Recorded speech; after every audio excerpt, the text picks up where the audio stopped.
Well, hello, Michigan. It is great to be back in Michigan, great to be back in Motor City, USA. And it's great to be back with so many men and women who elected a president and majorities in Congress who just 2 months ago enacted historic tax cuts that put America first.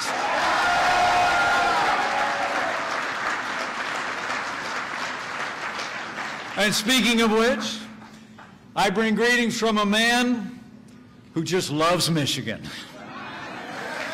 And a leader you voted to make the 45th President of the United States of America. I bring greetings from President Donald Trump.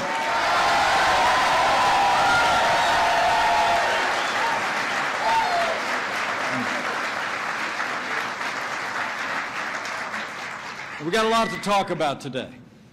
But before I get started, let me do as your Attorney General just did and take a moment to address the news out of Central Michigan University today. I know it's on everyone's hearts and minds, and it's on the hearts and minds of people across this country. And the facts are still coming in.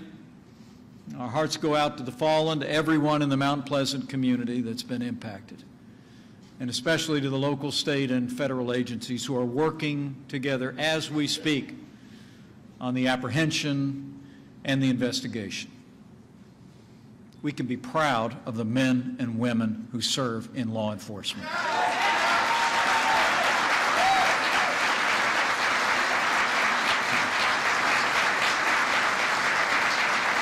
Now, our hearts, thank you. Our hearts are heavy. Another shooting on another campus. It comes in the wake of the terrible shooting that took place at a high school in Parkland, Florida. Claimed the lives of 17 innocent students and teachers and injured 14 more. There were the terrible attacks in Las Vegas and in Sutherland Springs, where the worst attack on a place of worship in American history took place. You know, as a nation, we mourn with those who mourn, and we grieve with those who grieve. And I know I speak on behalf of everyone here when I say that today and every day we're going to continue to pray.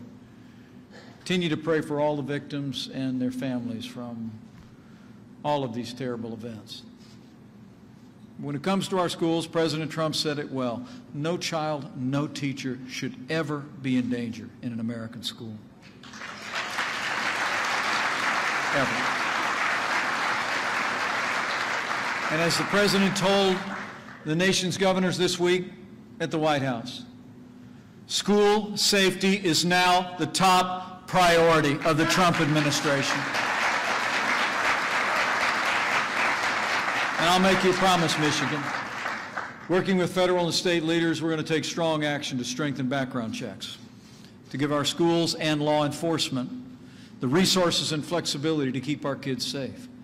And we're going to work to give families the tools they need to deal with those struggling with dangerous mental illness. As the President said in a meeting with members of both political parties in the Congress at the White House just day before yesterday, we have to act. And we will.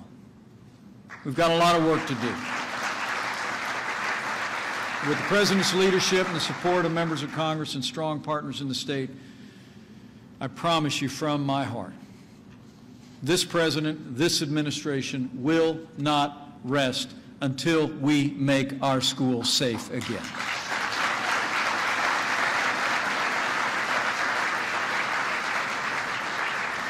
So thank you for that. And let me also say thank you. Thank you for that great introduction and the great leadership and service to the people of Michigan of Attorney General Bill Schuette.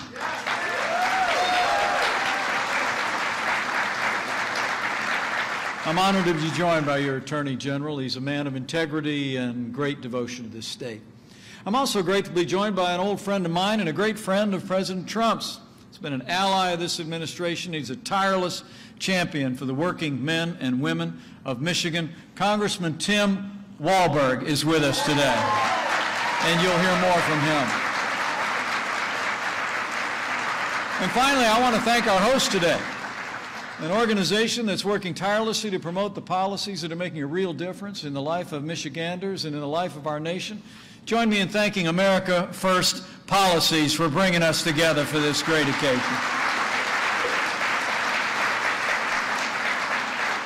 You know, it's great to be back in Michigan and in the great city of Detroit, where people work hard, look out for one another, love this state and this country that we all call home. You know, if President Trump were here with us today, I have a feeling he'd tell you exactly what he said the last time he was in Michigan. In his words, and I quote, "I love this state and I love the people of Michigan." That's what he said, and I agree. So, it's true. I'm really here today on the President's behalf, on all of our behalf, first and foremost to say thank you. Thank you, Michigan, for everything you've done to stand with our administration, not just in an election in 2016, but every single day since. Because of your support and your hard work in the past year, I'm pleased to report to you, the first year of this administration has been a year of action. It's been a year of results. In a word, it's been a year of promises made and promises kept.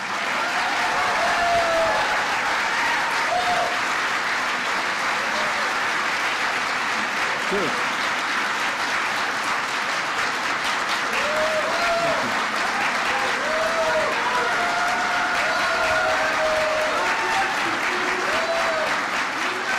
True.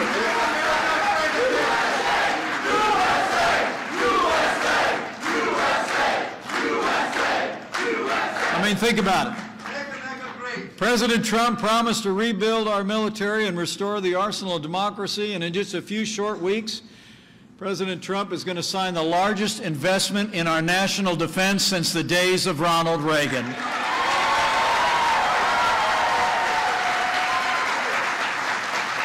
He promised to stand with America's law enforcement, and today we're once again giving the men and women on the thin blue line the respect and resources they deserve. President Trump promised to enforce our laws and secure our borders, and today illegal crossings on our southern border are down by nearly 50%, and I'll make you a promise, we're going to build that wall.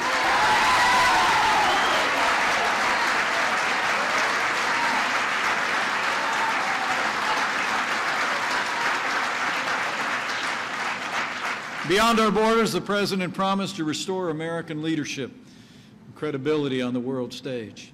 And under President Donald Trump, America once again stands without apology as the leader of the free world. We've taken the fight to terrorists on our terms, on their soil. And thanks to the courage of the armed forces of the United States and the leadership of this commander-in-chief, ISIS is on the run, their caliphate has crumbled, and we will not rest or relent until we hunt down and destroy ISIS at its source.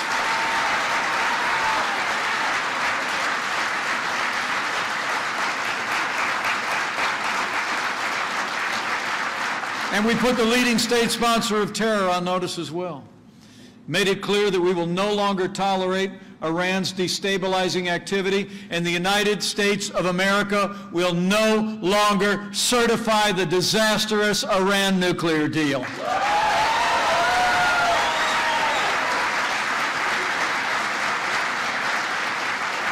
And in the wake of their provocations and threats against our nation and our allies, this president has made it clear that when it comes to North Korea, the era of strategic patience is over. And I promise you, the United States of America will continue to stand strong with our allies until North Korea stops threatening our people, threatening our allies, and finally and lastly abandons their nuclear and ballistic missile program once and for all.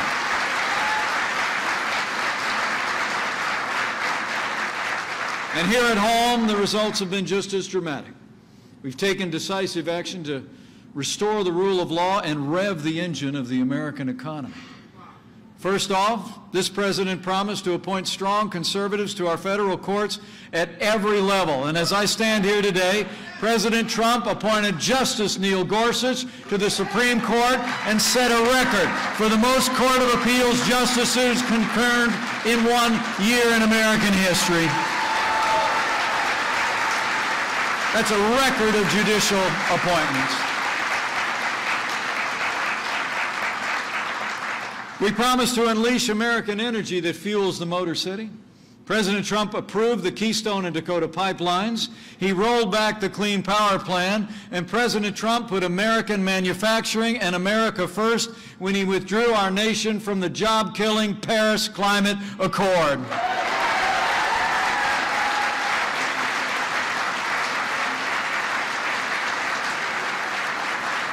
We also promised to roll back the heavy hand of government on American free enterprise.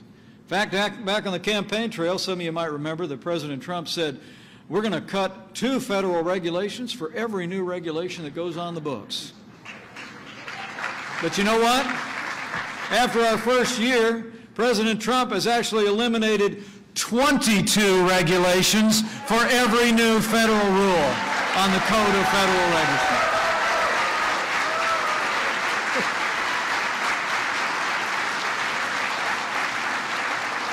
We promised to stand up for American workers and American business.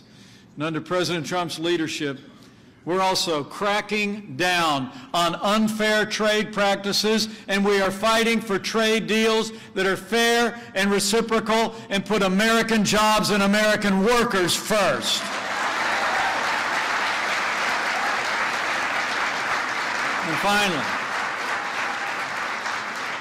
And finally, President Trump promised to cut taxes across the board for working families and job creators large and small.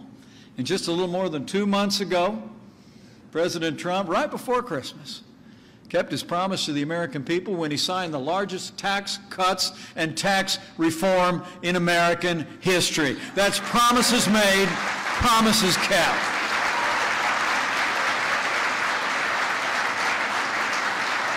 So, in this White House, it's about strength and growth for our nation and our people, and it's working. We're only 1 year into this administration, and already the results are, frankly, nothing short of remarkable. You know, I'm from Michigan's favorite neighbor.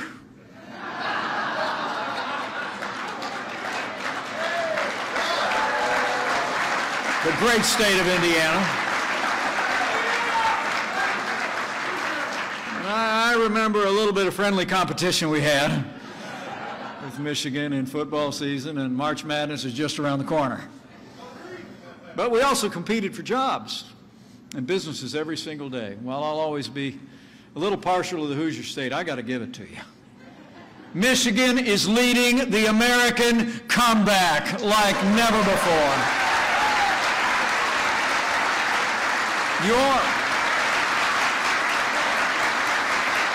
True. I mean, since Election Day 2016, think about the progress we're making. Businesses large and small across America have created 2.5 million new jobs, including 58,000 new jobs right here in Michigan in the last year alone. Unemployment hasn't been this low in 17 years, and more Americans are working today than ever before in our nation's history. And as the President announced just yesterday, jobless claims are at a 49-year low.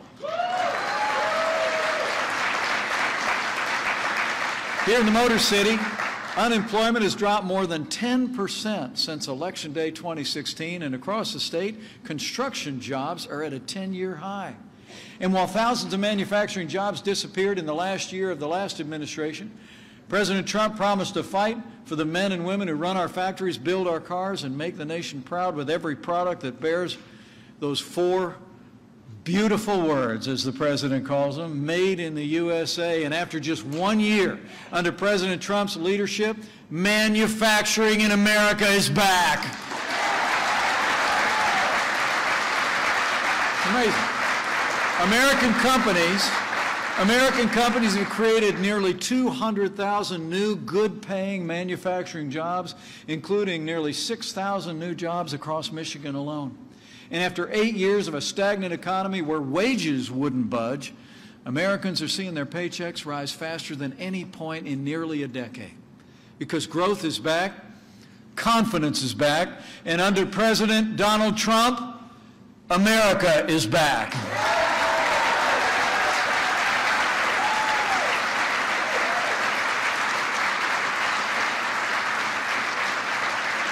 But, as the president likes to say at this White House, that's just what he calls a good start. And the truth is, the best days for American prosperity, we believe, are yet to come. Because those tax cuts are just starting to make a difference. I mean, we cut taxes on working families, giving the typical Michigan family of four $2,300 of their own hard-earned money. We slashed taxes on American businesses so Michigan manufacturers can compete and win more effectively with businesses anywhere in the world.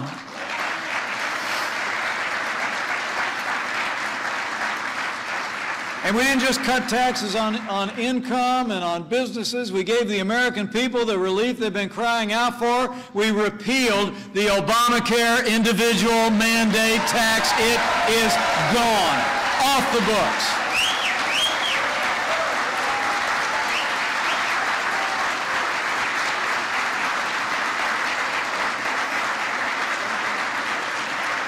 And it's working.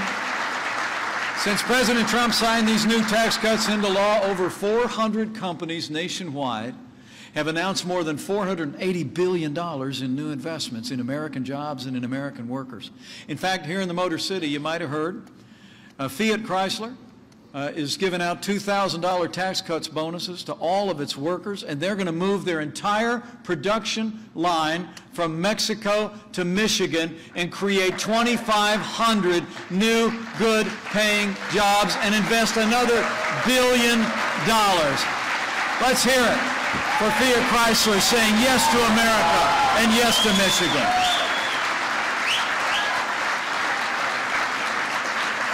Thank you, Fiat.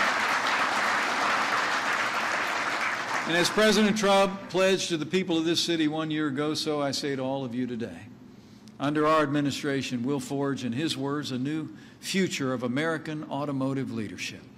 And it's happening right before our eyes, right here in the car capital of the world. But it's not just America's automakers that are growing and investing in their workers. In fact, in just the past 2 months, more than 4.3 million Americans across the nation have already gotten a raise or a bonus thanks to the president's tax cuts. All told, as businesses continue to invest in their workers, we expect that Michiganders overall, when all the tax cuts are fully implemented and have their effect, people across this state are going to see their paychecks rise by about $4,000 a year. All because the tax cut passed by these great leaders in Congress, you'll hear more from later, and the tax law advanced by President Trump. And let me just take a moment to thank the leaders in Congress in Michigan who supported this tax cut, including Congressman Walberg and his Michigan colleagues in the House of Representatives for standing strong and putting Michigan first. Give them a round of applause, would you please?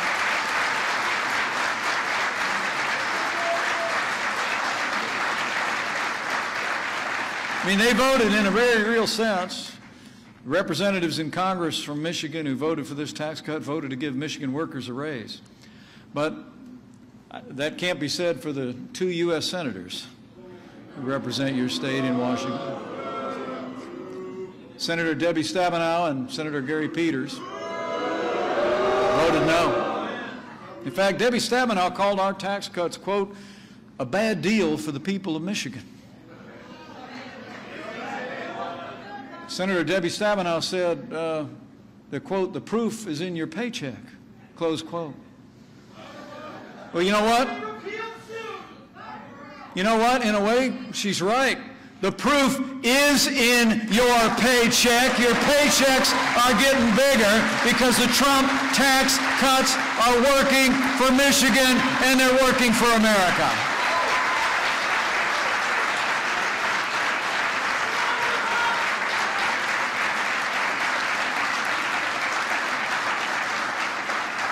I mean, Michigan families are already paying less in taxes, getting more in raises and bonuses and bigger benefits. Today, the hardworking men and women of Michigan are reclaiming hope and confidence in a brighter future. And that's what those tax cuts are all about. And that, sadly, is what both of your senators voted against.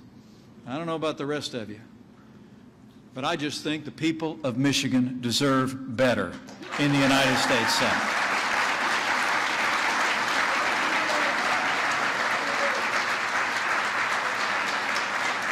But be assured, President Trump and I are going to keep fighting for you. We're going to keep fighting for all the hardworking people across this state. And we'll always keep putting your interests first. You know, just a few weeks ago, President Trump unveiled a plan to rebuild America as well. I don't know if you noticed, but you elected a builder to be President of the United States.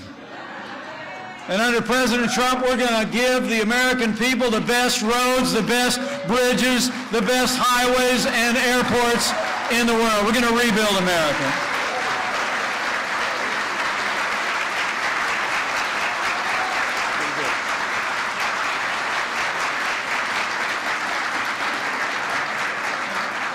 And we're going to keep fighting for trade deals that are free and reciprocal and that put American workers first. We're going to fix a broken immigration system.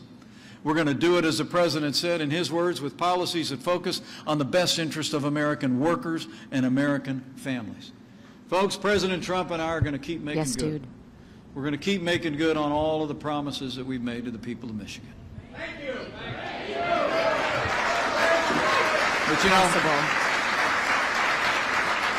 but the most important work in America is always done by the American people, not by their elected officials at any level. You don't want to. Most important work of this nation doesn't take place in the marbled halls of our nation's capital. It happens in cities just like this one, towns all across. So America. You're not going to take me. And the people of this nation are the beating heart of America, and every single one of you, every day, gets the credit for the Michigan comeback and the American comeback. You're the ones making it happen. You're the ones around kitchen tables, a parent helping a child with their homework. You're the ones working the long shifts, like truck drivers and construction workers pulling a double shift, facing a long day's work just to be able to have that hard-earned pride of somebody who helps power the economy of a great nation. You see that greatness and that difference in neighbors helping neighbors every day in places like Detroit, a city that has passed through some challenging times in recent decades. But now Detroit is emerging stronger and better than ever before. And you're doing what you've done so many times in your long and storied history. You're a city whose people continue to live up to the Motor City motto. We hope for better days. It shall rise from the ashes. You're people who continue to inspire the nation with your grit, your character, and your boundless capacity to reinvent yourselves and to renew the American dream. That's the Michigan spirit for you. It's a spirit I'm told actually resides in the walls of this very building where we gather today. I guess when it first opened its doors back in 1924, the book was the tallest, most state-of-the-art hotel in the world. But like so much that's happened to this great city in hard times, the book fell on hard times as well. By the mid-1980s, Hotel Book Cadillac had shut down and fallen into disrepair. You all saw it happen. For more than 20 years, this beautiful building sat empty and abandoned, but it was never forgotten by the people of Detroit. Eventually, the same dream that inspired the Book brothers to build the world's tallest hotel launched a revitalization of Book Cadillac in our day. And 10 years ago, this hotel, the Grand Lady of Washington Boulevard, reopened its doors and reclaimed its rightful place as the crown jewel of Detroit. That's the Michigan spirit, and that's the American spirit. It's a spirit that's been restoring our country over this last year as well, that even now fills our nation with optimism, hope, and a renewed sense that our best days lie ahead, because they do. So as I close, I want to urge each and every one of you, from everything you hear from this forum today, to go out and talk about Michigan's renewal and America's renewal. Talk about it to your friends over a backyard fence outside a CVS. Talk about it at your place of worship and your place of work. I mean, talk about everything they're not hearing about on cable television.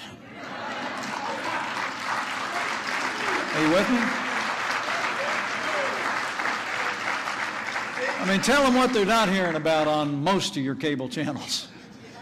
Tell them everything that we've accomplished because of the leadership that we've elected from the president on down, and how it's making a real difference in their lives and in the life of this great nation. Tell them we cut their taxes so they can keep more of what they earn. Tell them we're restoring American strength at home and abroad so their families can sleep safe at night. Tell them we're putting Washington back to work for them, not the other way around. And that under President Donald Trump's leadership, the forgotten men and women of America are forgotten no more. You go tell them that. You go tell them that. That's your part.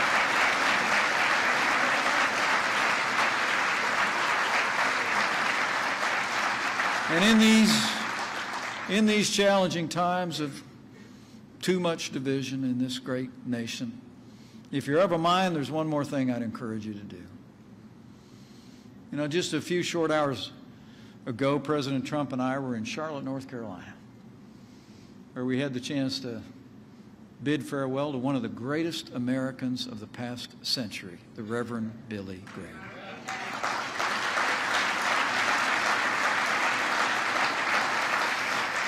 Billy Graham was a man of towering faith whose ministry for the gospel and his matchless voice transformed countless lives, inspired our nation, and changed the world.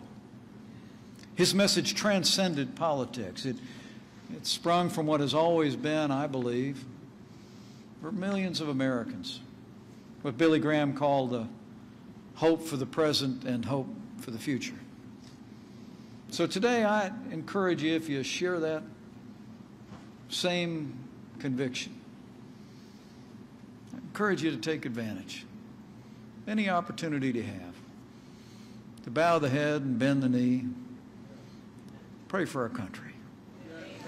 Pray for all those who serve it, in uniforms, at home and abroad.